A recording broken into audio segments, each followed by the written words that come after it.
Now on IceTime.TV, joined by Mark Richardson. And Mark, your testimonial night has been announced this evening. How excited are you to get the planning into gear and to move towards that date now in October? Very excited actually.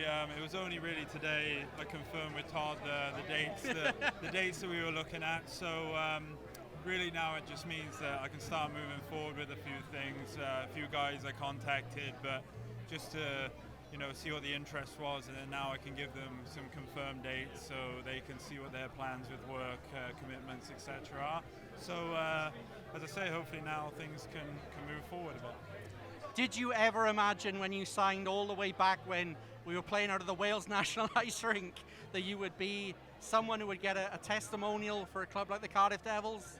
No, I didn't. I mean, I think, pretty much at that time I'd never been involved in a testimonial, even know what one kind of was. So, no, I mean, especially back then, you're not thinking of those things. And even the past few years, I haven't really thought too much about it. And I've got to say thanks to Todd and Lordo. The first thing they asked when we talked about signing for next season, they kind of offered it to me. It wasn't myself going in and asking for one. And it just shows, the way they think about you, and they want to look after you. And no, I'm really happy to get it done this season.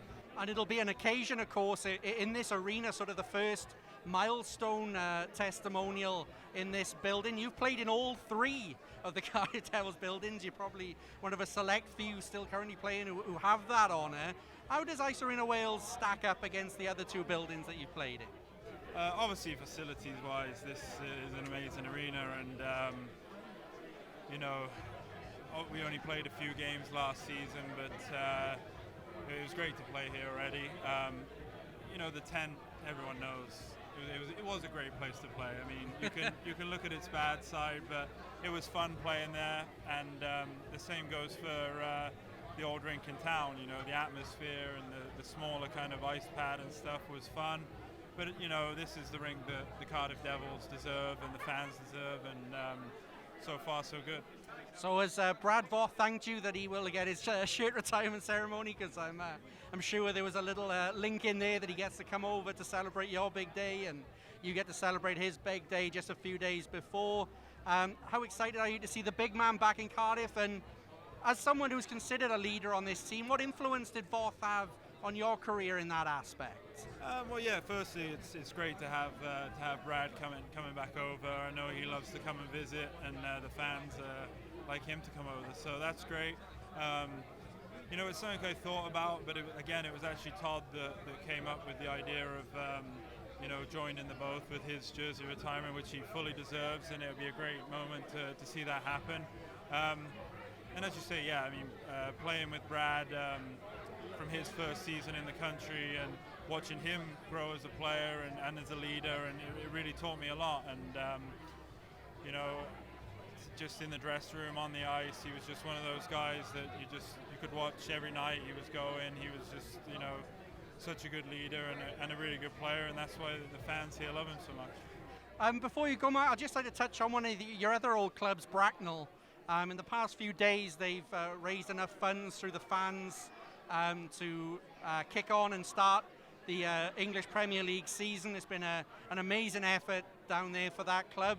You must be delighted to hear that, and you've got a message maybe for the guys down in Bracknell moving forward into this summer? That's obviously great news. Playing in Bracknell was one of the best times, of my career, because I was so young. I moved there when I was 16, and the people there took care of me. I was just a young boy kind of thing, and I'm so happy. And obviously, like you say, to pass on a message, it's just congratulations, and what a great job the fans, people involved there have done over the years to raise money to keep that team going. It's amazing. Mark, one final question then. We've heard a phrase from a few guys so far this off-season, unfinished business. Is that a sentiment you share, and is that going to be the mantra of the Cardiff Devils in this coming season? Oh, definitely. I mean, at the end of the season, it takes a little bit of time for everything to kind of process, and you're kind of gutted the way things ended, but then as weeks go by and you sit and you think there's nothing I can do about what's happened, but we can definitely do something about the future, and that's the aim. Mark, thank you very much for joining us, and I hope your summer preparation for your testimonial goes well. We'll be looking forward to covering it here on IceTime TV, I'm sure. Thank you.